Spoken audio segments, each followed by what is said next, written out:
Tendencias con Pancho de Piérola.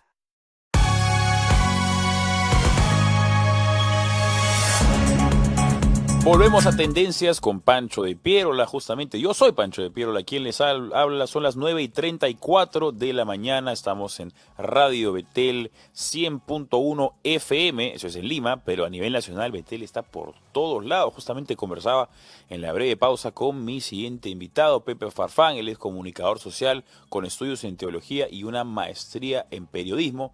Hablábamos justamente del alcance gigantesco que tiene Betel Radio. Pepe, buenos días y gracias por acompañarnos en esta oportunidad.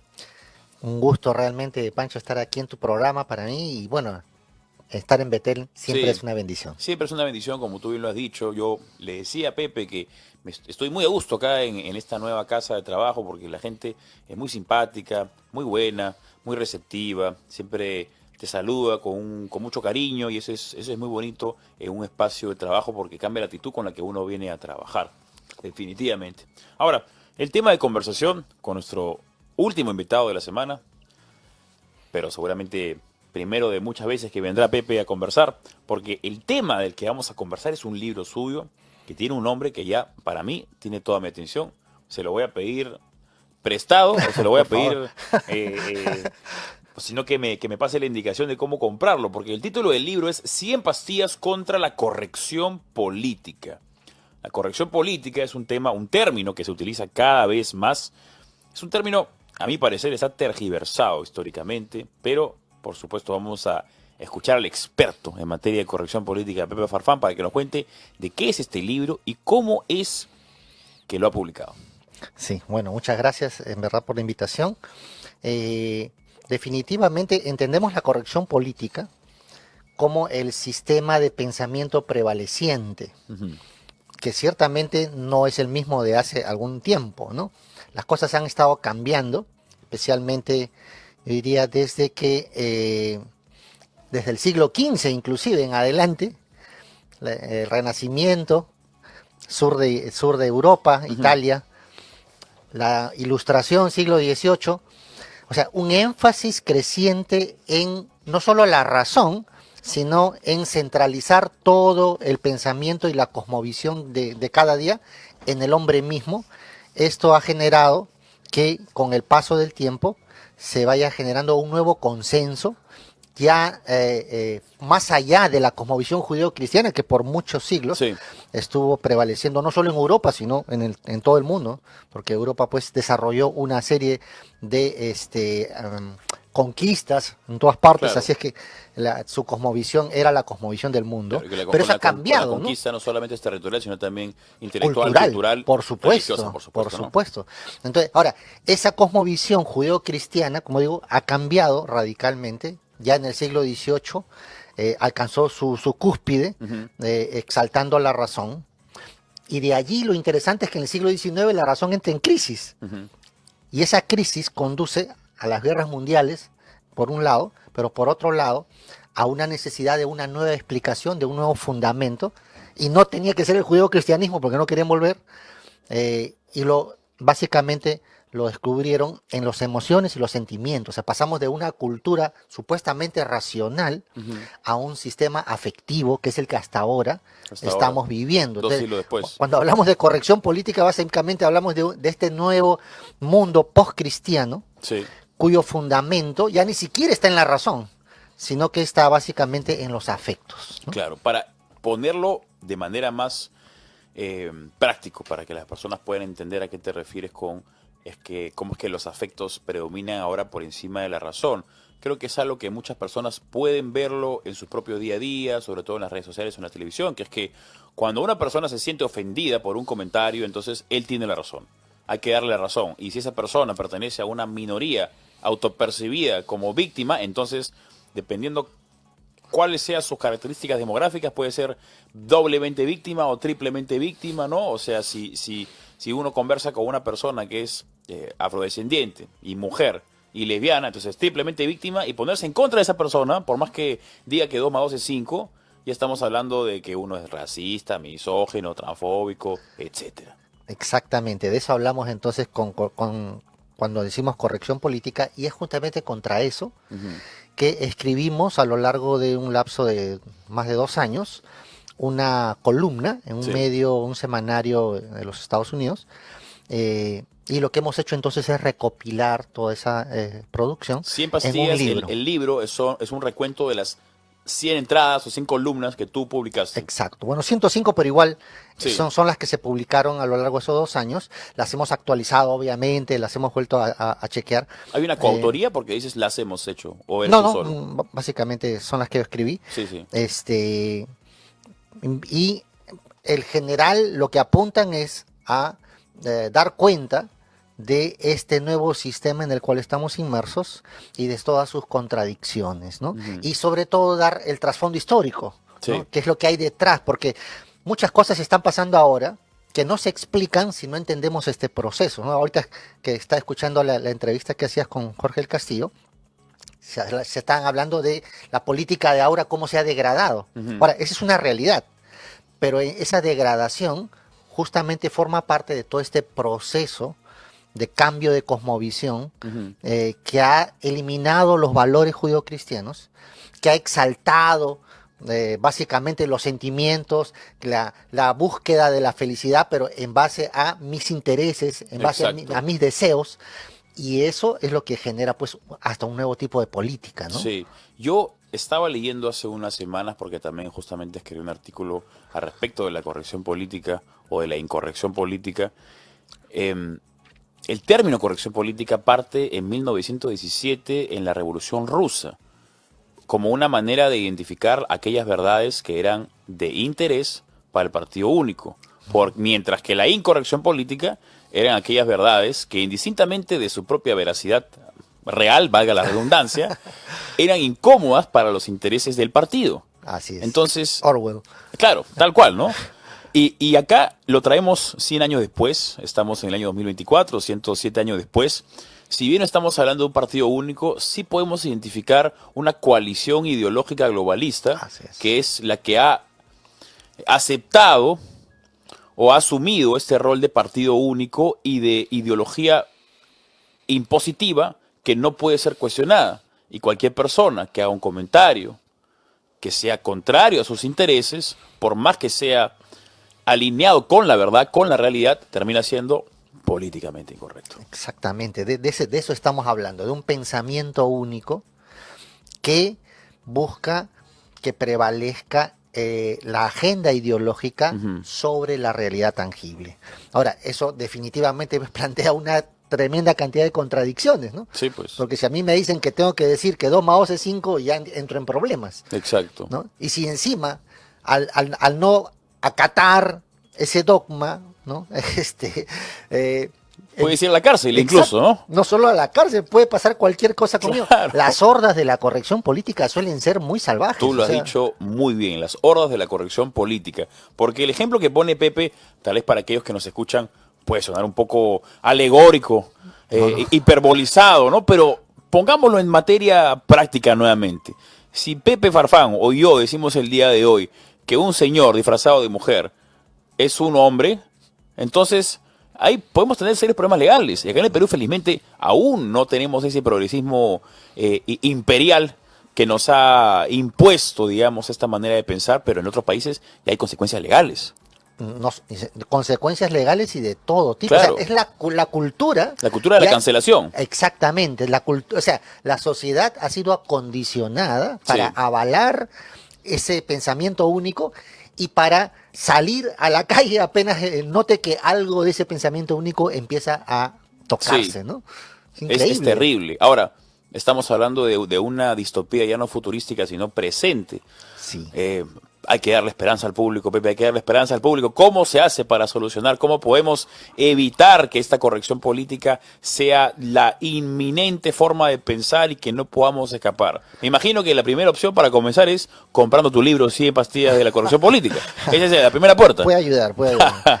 Pero bueno, lo primero es ver que cómo termina la película. Ya. Si nosotros miramos al norte, los países del norte, Europa, Estados Unidos, vamos a ver a dónde lleva todo esto que se nos está inculcando ahora. Y vamos a ver que las contradicciones que aquí recién empiezan a aparecer, allá se muestran salvajemente aterradoras, ¿no? No, yo creo que lo primero es ver lo que va a pasar. Lo segundo es darse cuenta que ellos han querido imponer esa agenda desde hace mucho tiempo. O sea, esto entra al Perú, yo digo, por lo menos de los años 80. O sea, no es ahorita que quieren hacerlo, Sí. pero hay que darse cuenta que han tenido serios reveses en cuanto a imponer su agenda, por lo menos en el Perú y otros países de la región. O sea, estamos dando la batalla a pesar de que nos han agarrado por sorpresa y que nos han agarrado inclusive por walkover, ¿no? Porque al comienzo tú hablabas, o sea, hace 15 años atrás, tú decías ideología de género. Nadie. ¿Qué ¿Qué es es eso? eso? ¿De qué estás hablando, no? O sea, pero ahora ya hemos empezado a entrar al partido, hemos empezado a mover la pelota, Sí. ya estamos haciendo algo. O sea, sin hacer nada, teníamos mucha resistencia al tema. Ahora hay una nueva generación, y creo que tú formas parte, por supuesto, de esa generación, Gracias. que ahora empieza a decir, un momento, señor. O sea, no queremos que vengan a imponer un nuevo tipo de colonialismo cultural aquí. Exacto. Queremos hacer lo que nosotros, pues tenemos una tradición, tenemos valores, tenemos Sí, pues. principios y queremos mantenerlos. O sea, la buena noticia es que estamos dando la batalla y que lo estamos haciendo cada vez más. Y que nuevas generaciones Sí. ahora ya empiezan a ser entrenadas, ¿no? Empiezan a ser Efectivamente. preparadas, armadas para enfrentar todo esto. O sea, yo veo que tenemos mucha esperanza y creo que el Perú va a ser un bastión en la lucha contra la corrección Sí, política. hablando justamente de la preparación, que es muy importante, quiero recordarles a nuestros oyentes y a nuestros espectadores que la próxima semana es el evento Salvemos a la Familia, organizado por los pastores Aguayo, tanto Guillermo como también la congresista Milagros Aguayo, donde van a traer a una serie de ponentes nacionales e internacionales, entre ellos, por ejemplo, el peruano Miklos Lukács, también estará el argentino Agustín Laje, y es muy importante asistir a estos eventos porque efectivamente, como el mismo libro de Pepe Farfán y lo que estamos hablando acá, son las herramientas intelectuales, las herramientas que permiten al individuo y a la familia justamente protegerse de este imperio de la corrección política, este imperio del progresismo, este colonialismo ideológico, que es lo que mencionaba acá Pepe Farfán.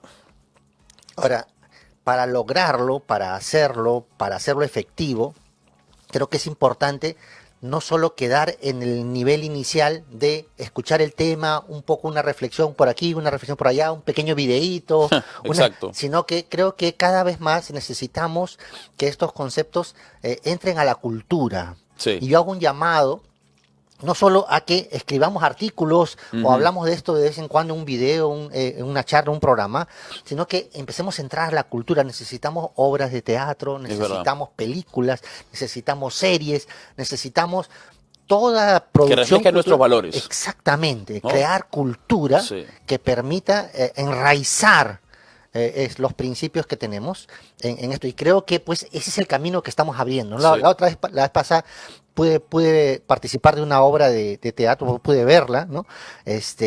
Que hablaba sobre uno de estos temas y me pareció genial. O sea, veo que ya poco a poco se empieza a calar, pero falta Es mucho trabajo. Así importante. que jóvenes, hay muchísimo por Hay hacer. muchísimo por hacer. Ahí tienen aquellos jóvenes que nos escuchan, tienen un nicho importantísimo, ¿no? Porque los espectadores, los que apreciamos el arte, ya estamos un poco cansados de que todo lo que nos ofrece el cine, la televisión, sea lo mismo. Así es. ¿No? Un poco más de lo mismo, ¿no? Volvamos a las historias donde son los personajes y las buenas historias, la buena narrativa la que prevalece, ¿no? Lo que mencionabas tú es importante mencionar, también valga la redundancia acá en la radio, porque este progresismo, mayoritariamente de izquierda, se dio cuenta hace mucho tiempo el valor de la obra de Antonio Gramsci, Exacto. que es que cómo en la cultura se libra la batalla política, cómo es que el que domina la cultura puede dominar la política de un país. Y estamos hablando acá de tres planos importantes, que es las artes, que es lo que mencionaba Pepe Farfán justamente con las obras de teatro, o el cine, la televisión. Luego tenemos la academia y luego tenemos los medios de comunicación, ¿no? Cuando ese progresismo logra dominar esas tres aristas, es imparable. Exacto. Ahora, lo interesante es que Gramsci, un comunista italiano, él escribe, desarrolla su teoría porque el comunismo había perdido completamente la batalla en su país. O sea, en su frustración, lo interesante es que no se quedó ahí, bueno, ya, fuimos derrotados y nos Sí. vamos, sino que su frustración le llevó a elaborar una teoría de cómo sacar ventaja aún en medio de la derrota. Sí. Eso es algo que tenemos que aprender también. Dejó un caballito de Troya, ¿no? Exactamente. O sea, hay muchas áreas, muchos aspectos en los cuales de repente la corrección política ya ha echado raíces aquí en el Perú, pero eso debe ser un incentivo justamente para cómo lo revertimos. Puede ser que no lo vamos a hacer de un día para otro. Gramsci dijo, uy, ya perdimos, y puede ser que mañana no vamos a ganar, pero lo podemos hacer poco a poco con el tiempo, sin que se den cuenta. Sí. Podemos entrar a la cultura, o sea, eso necesitamos, esa actitud, Definitivamente. no derrotismo. ¿No? Porque mucha gente dice, uy, ya el gobierno está copado, las instituciones están copadas, no hay nada que hacer. No, es al revés. Ahora es cuanto más tenemos que juntarnos para hacer cosas que empiecen a revertir las cosas. Porque así como ellos lograron revertirlo, Sí, lo podemos hacer también. definitivamente. Y lo podemos hacer mucho mejor porque somos mayoría. Ujú. Y eso es algo que, Eso es que- importante. que- La gente que hay que tiene que saber la decirlo. gente, somos mayoría nosotros. Completamente, o sea, estamos hablando de una pequeña minoría que sigue este ritmo, una minoría ruidosa, hay que Sí, decirlo, claro. una minoría muy bien financiada, Engañosa, hay que serpentina decirlo, aparte, ¿no? Vivoresca. sí, pero minoría al fin y al cabo. Y en una democracia quien gobierna pues es la mayoría. La democracia que debe manifestar el pensamiento general de las Sí. personas. Eso es lo que tenemos que sacar a relucir ahora, ¿no? Sí, muy importante. Lo que también va a ocurrir a fin de año, que va a ser determinante para el curso del mundo en los próximos 4 años, es la elección en Estados Unidos. Sí. Teníamos a un Donald Trump que con mucha, no vamos a decir soberbia, pero estaba con mucha seguridad iba a ganarle a Joe Biden, que pobre señor ya no estaba en capacidades de poder ni siquiera hilar 2 oraciones manteniendo cierta lógica, pero ha aparecido esta figura de Kamala Harris que reúne justamente todas estas características de la corrección política. Vemos a personas que dicen que van a votar por ella simplemente porque es una mujer y porque es afroamericana. Nada más. Esa es su virtud, ese es su don, esas son sus características positivas. Cuando son simplemente características demográficas que nada deberían tener que ver a la hora de considerar o ponderar a una persona. ¿Cómo crees tú, cómo ves las elecciones de Estados Unidos? Bueno, definitivamente claves. Hemos tenido pues un gobierno demócrata más que ha echado abajo muchas de las Sí. políticas que Trump había puesto desde el comienzo. Sin embargo, yo estoy confiado en que vamos a tener un gobierno republicano esta vez. Solo hay que tener mucho cuidado con el tema, los mecanismos electorales. Ya sabemos Sí. que el contrario sabe todos los artificios posibles para cambiar las cosas. Entonces, creo que hay que tener mucho cuidado con eso, pero sí creo que se va a regresar a un gobierno republicano y espero que eso empiece nuevamente a significar un respiro, un Sí. aliento para todos nosotros, porque definitivamente estamos dentro de la órbita de lo que pasa en el norte. O sea, definitivamente eso rebota con nosotros y sería un gran alivio realmente ver que Donald Trump llega, a pesar de que su posición, su postura sobre algunos temas se ha relativizado, ¿no? Sí. Esperemos que eso se corrija. Sobre el tema del aborto específicamente, ¿no? Sí, sí. Hemos visto cómo ha minorado un poquito su discurso, lo cual a mí me da pena a nivel de Estados Unidos. Cómo es que el asesinato filial termina siendo determinante para que una persona vote por un presidente, en vez de que sea la pobreza, el trabajo, la educación, la seguridad. No, asesinato filial. Ya, pero a mí lo que me da más pena es que se tome este tema, o sea, se tome una postura por este tema, pero no en base a los principios, sino en base a la conveniencia circunstancial Sí. de las elecciones. Entonces, yo creo que por ahí tenemos problemas. Bueno, no podemos exigir mucho. Sí, Trump pues. no es una persona de valores sumamente profundos y serios, pero definitivamente es 1000 veces mejor, Mil mejor que Kamala Harris. que Kamala Harris, por Ahora, supuesto. en el debate último, yo no vi tan bien a Trump. Me pareció que o se levantó con el pie izquierdo o que Kamala Harris tenía un audífono en el oído que le hacía más elocuente, porque esa señora no es elocuente. La hemos visto en entrevistas, no es una persona verdaderamente políticamente capaz. Y Donald Trump lo había apagado. ¿Cómo lo viste tú?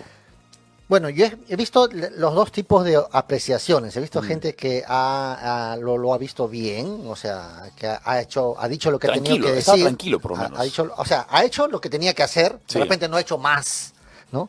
Y sí, otros han visto a Kamala Harris que ha desarrollado un buen papel en esto. Parece que no va a haber más debates, entonces Sí. significa que Eso es. esa es la imagen que va a quedar, esa es la foto.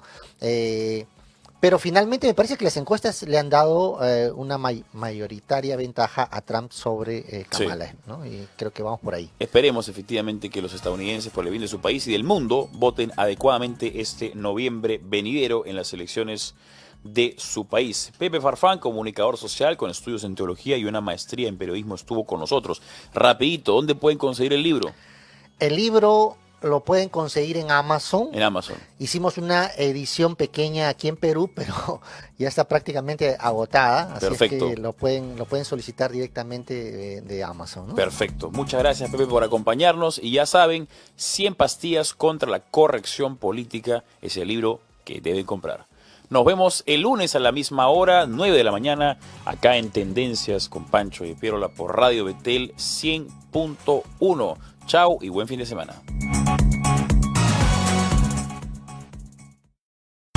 Esto fue Tendencias. Nos volvemos a encontrar en el próximo programa. Sigue disfrutando de la variada programación de Betel. Te acompaña.